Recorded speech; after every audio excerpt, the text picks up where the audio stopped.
Bismillah ar-Rahman ar-Rahim. Alhamdulillah Rabbil Alameen. Akibatun lil Mustaqim. Subhanahu wa ta'ala ladhi yuhibbu mu'min wa yuharihu mushrikeen. Muhammadan huwa Sayyidina Makbubana innu kana Sayyidin Mursaleen salawatu Allah ta'ala wa salamuhu alayhi. Halin salim bikum ikwanina awatina fi din. Wassalamu ala mani taba huda lil ikwani hafati wa kulli makan.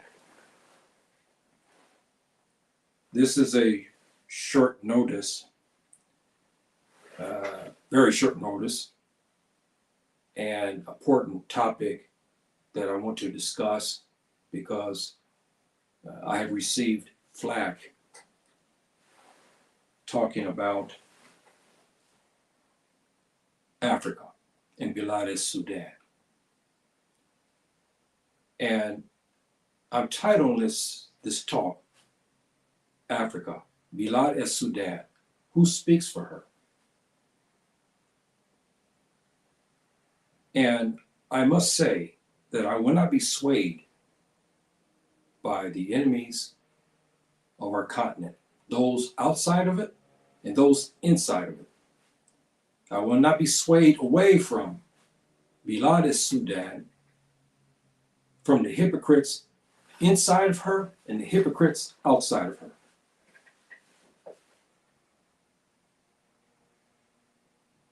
Who speaks for Bilad, Sudan, Africa? Who speaks for her? Is she worthy enough to be talked about and honored? Is she worthy enough, brothers and sisters, to defend? Is she worthy enough for us to discuss her, have admirations for her, to see her healthy, see her on the world stage as the leader of this world? Is this wrong?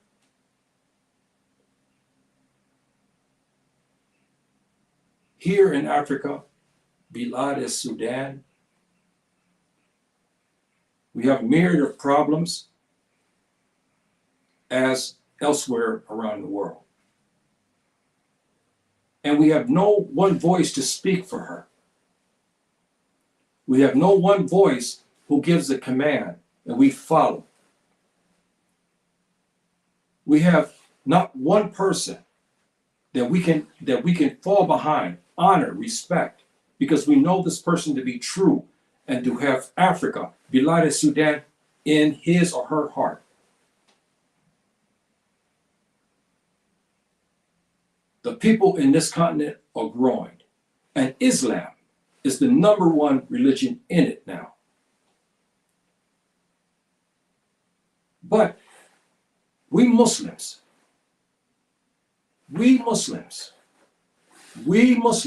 here in this beautiful continent are known as Africa, but in the Arabic Afro-Asiatic language is known as Bilad, Sudan.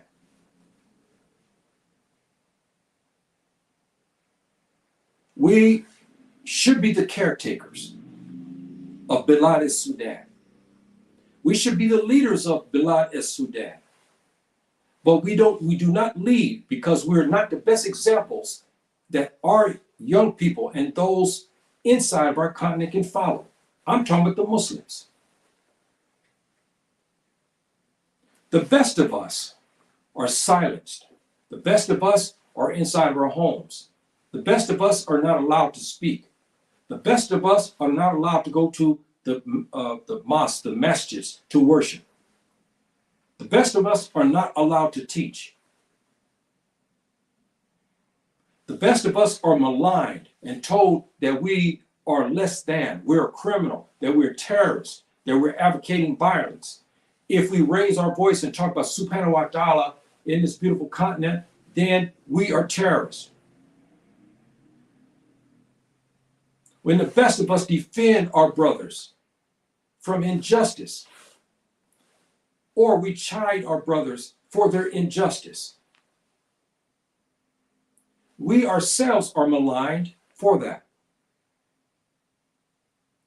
We have many people who criticize and say we should not talk about Bilad as Sudan because they say it's radical. They say it's not worthy to talk like this. So I ask, who speaks for her?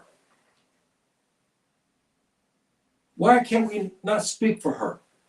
Is she worthy enough for us to speak of her? Is she honorable enough to speak of her? Is she beautiful enough to speak of her? Is she the land of our forefathers? Yes, she is. What has happened here in Bilad, Sudan? We've seen over periods of time from the first man and woman who entered this earth. Subhanahu wa ta'ala thought it best, because he named this place Queen of Heaven, that he put the first human beings here on this continent, Bilad, Sudan. In the Quran, Subhanahu wa ta'ala talks about his creation of this man in what? Black clay. He saw fit that this man leave Bilad Sudan and begin to populate the world.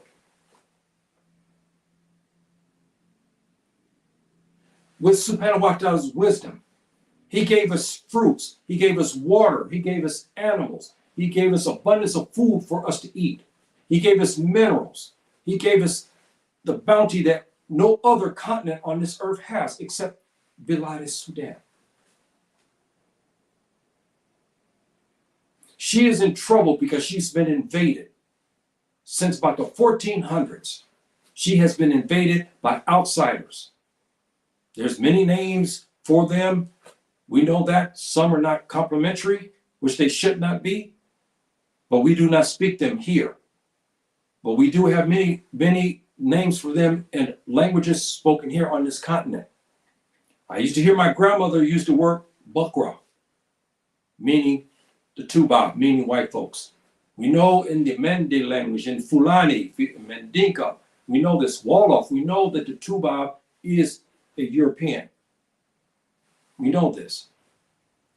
They have invaded our continent since the 1400s and been taking resources from it since that time. They began taking resources with gold, and then they began to take human resources. But do they speak for her? No. Do they honor her? No. Do they defend her? No. Do they take from her? Yes. Allahumma na'am. Allahumma na'am. I say, Subhanahu wa ta'ala says yes.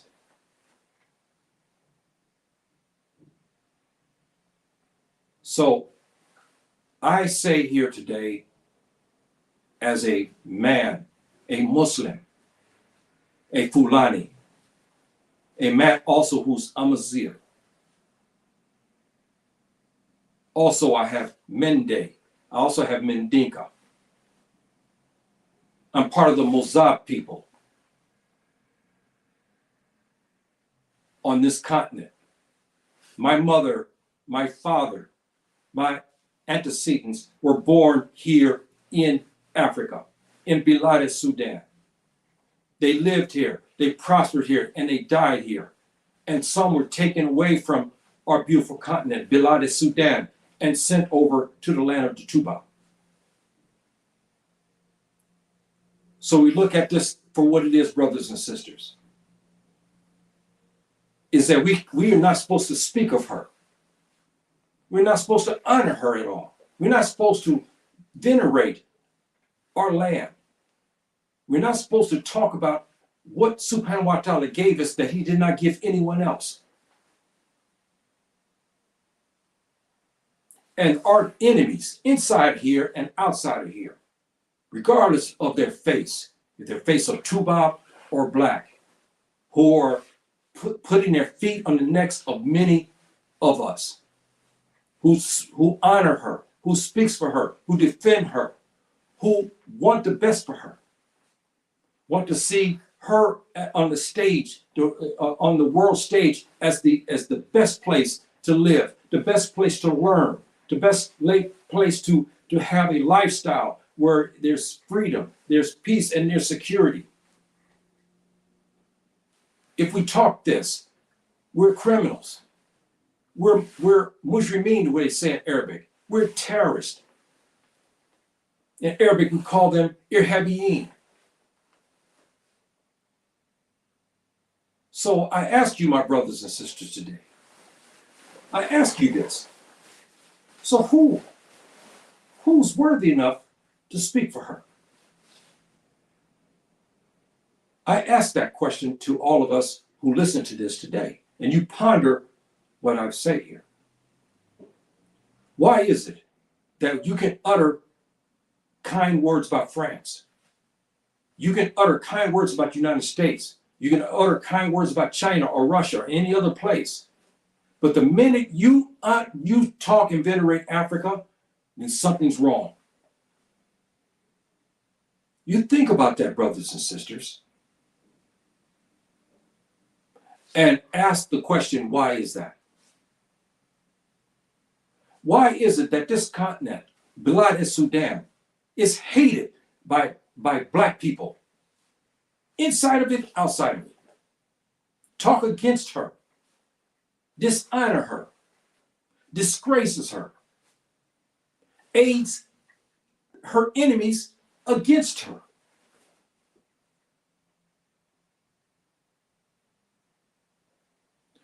We know Subhanahu wa ta'ala is angry about his creation.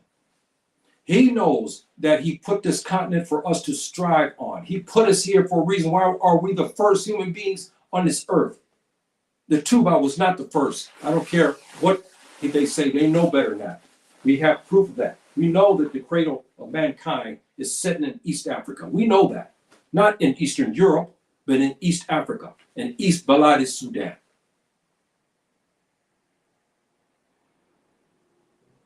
I'm address here a thing that I want brothers and sisters to think about. There's something that is honorable about Africa, about Bilad Sudan. The Africans who are living in America today, the Africans who are living in the Caribbean today, if you talk to them, all of them have had the same type of pressure, some sort of I don't know what to describe it as. And they had this yearning to leave Kingston, Jamaica, to leave Trinidad, Tobago, to leave the Bahamas, to leave Nassau, to leave Miami, Florida, New York City, Washington, D.C., or the ATL, or Los Angeles, or Dallas, or Phoenix, Arizona, and come here. Many had dreams that they could not explain. Dreams so profound that it woke them up in the night. Some came to tears. Others began to take action because they were ordered to take action, to prepare themselves to come to Bilad Sudan. Because they've been living in the land of Tuba, their ancestors, and we do not know what our ancestors have done. If I know my side, we have Muslims. We know that. We know the Fulani. We know the Amazigh to be Muslims, majority Muslims. We had to know if they were pious. They had to make dua because they know they were leaving because they were taken from this beautiful continent and sent to the land of Tuba. But we do not know what they said to Subhanahu wa ta'ala. And we do not understand what has happened to us in the process, in this age and time now. Why so many of us are flocking back here to Bilad Sudan. Many, they explain it, but they don't know how to really articulate it because it's something that's happened to them. And many people see this and they try to wonder what happened to Yahya. What happened to my cousin there? What happened to this brother here in Washington, D.C.? What happened to them that made them change. Even in the front of them, they began to act differently. They began to eat differently. They began to talk differently. They began to take on an aura about themselves that was quite different than what they knew. Because something happened to them. And then finally, they made the trek here to Africa, to Bilad, Sudan. I was no different, brothers and sisters. I was no different. Even though I have been, I studied Africa, for many years. Went to school, studied Africa. Studied Bilad in Sudan. And I had my professor in African studies talk to me about this. He saw how I had memorized all of the countries that Tuba created inside Ifriqiya. In Arabic means Africa. Bilad is Sudan. They saw that. And I had this professor make a comment to me about this way back in the early 70s. He told me something too. He said, I know you're going to end up there. And at that time, I was still, a Compton boy, a LA boy, doing like everyone else. But I did have this something about me, about Africa, even when I was a little kid. And my father was here. He's passed on. He would tell you the same thing. Do you know at 10 years old, I didn't understand what I was doing, but I brought a prayer rug. I didn't know what I was doing, but I was compelled to do it. I brought a Muslim prayer rug. I was 10 years old. And I hid it underneath my bed. My mother knew, because you know how your mother knows everything about you. You can't hide nothing from moms. You know that. Everybody knows how that is. She knew about it. She was not happy about that. She told me, your father would not be happy to see this. And I still see the rug now. It was a gold yellow color, and it had a man in the center of it making prayer in the Sahara, in the desert. This went on, brothers and sisters, until 2000. I'm telling some things about that some people know, but a lot of people do not know. But I'm telling you today because you're my brothers and sisters. You are Fulani people. You're the Hausa people. You're the Igbo people. You're the Mende people, the Mandinka people. You're the Bambara people. You're the Zulu people. You're the Swahili people. You're the Afro-Arabs. So I can talk to you as a brother and tell you what happened to me. And on top of that, brothers and sisters, in 2000, I had something I can't explain to you. I woke up and I was so perplexed. I didn't know what to say, how to articulate what had happened and what was said to me. And I only told one person at the time about it because I didn't know what to say about it. But I saw this man. He came to me. He was jet black in color. He was dressed in beautiful clothing. He explained some things to me. He told me his name. His name was Shabaka. He told me he was in Messer, as we know in Arabic and Egypt, or Kemt. In the ancient Egyptian language, they call Kemt. The Black Lands. That's what that word means. He said he was there. He said he was a king. He began to talk about the ancestors who left. He told me now it's time for me to prepare myself to get away from the land of the enemy, to come back to the homeland, to Bilad, Sudan. He said, you go change your name to venerate your ancestors because they were under Tawheed, the oneness of God. Because if you read about him, he fought to throw the polytheists out with the Assyrians and so forth, and threw them out to bring Tawheed back into Messer. Tawheed, the oneness of God, honoring Subhanahu wa Ta'ala only, worshiping him only. So I went to the court, changed my name. I went to Africa in 2002 because I was told all the places where my ancestors had went. There I met a very wise man in a village of Agbozome in the eastern part of Ghana, I stayed with him for a while. There, I learned many, many different things that I could not learn in books. I learned things about nature and about people from him. So I came back home. But I was not yet Muslim, even though I felt I was getting close to that. I dragged on to 2005 until I had these things again happen to me. I had no other choice. I came here to Al Maghrib, to Morocco, to become a Muslim. I could have been a Muslim. I could have took Shahada in Los Angeles, but no. I came to Al Maghrib. Something told me to come here. And I did. And I became a Muslim in 2005 at that time in Al Maghrib. Things were still continuing on. I still had these things happen to me. Things, people talking. I was dreaming. I had these things pop up, and then everything that came down the line became true. And so my wife can attest, if she was here, these things, because I confided in her. I told her about these things. When these things begin to pop and come true, she said, look, remember what you said? Here it is. Remember what you said? Here it is. Fast forward, 2018. I woke up one night. I was told about my ancestors. I did not have DNA at the time. My sister and my nephew, I think they had already taken DNA, but I didn't talk to them about that. I was not keen on DNA. I didn't know anything too much about, I knew about DNA, but I wasn't too much interested, even though we had early tests in 2003, but they weren't accurate. But I decided to listen to what was told to me. So I had a brother come who was a trusted friend. And he came to me and he said, I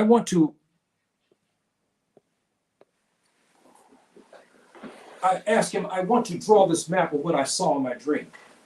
I hope you can see that, because I turned this in to a government agency here in Morocco. And I was explained how my ancestors left from Egypt and went across to the south, Fulani, come across down here, as we know now. I didn't know this at the time. And across the Amazigh, which is my mom's side as well. And my dad's side from Sudan, the Omo people. And I was told to go to where to put these lines. So when he was here, he was telling me, he said, okay, because I'm not an expert in drawing things on the computer. So I put he drew the map for me.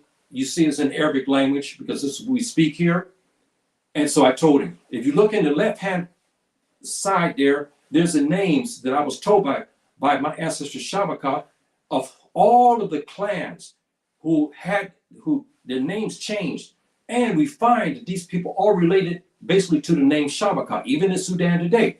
And we have many of these people who have names like this in Algeria and Al Maghrib, and in Egypt, and Sudan, and in Habasha, which you know is Ethiopia, and in Somalia. So that map there, I drew it. I did not have DNA, brothers and sisters. I did not have the DNA. I just didn't know. How could I say? I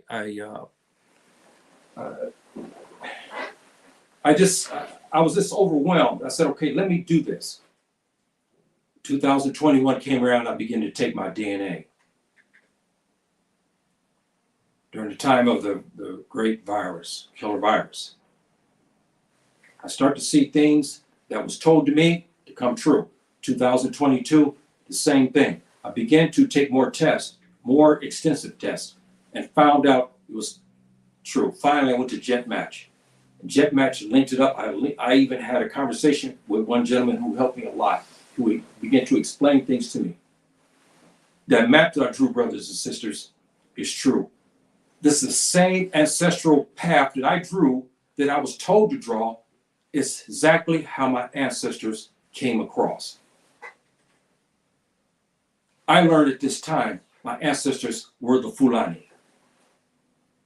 And into the north, part of the other heritage was the Amazigh, known as the Mozabit people at this time, until they changed the name Amazigh. And they had a country by the name, they developed Shabaka. They left Messer, Egypt, and they formed a country in Algeria. We know it today, but it was Al-Maghrib in ancient times, and formed this country called Bilad. They called it, Dola Shabaka. You can find this information, especially in the Arabic language. There's a lot on this. Part of this connection is a place, a valley we call in Arabic Wadi. Okay, Wadi, Sudan. That's right, brothers and sisters. And guess who are there? We know Fulani people there and Hausa people there. And they call this area Wad Sudan. That's right.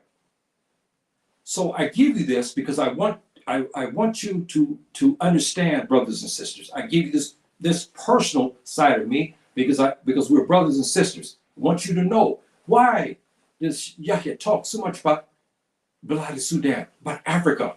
Why? Because I've been talking about this since I was 5 years old. Not that extensive because I had no knowledge, but I had something in me about it. And so I say to you again, brothers and sisters, who speaks for her? Will you speak for her? Will you defend her? Will you honor her? Will you try to help her make her great again? I ask you that, brothers and sisters. Each one of us must ask that question.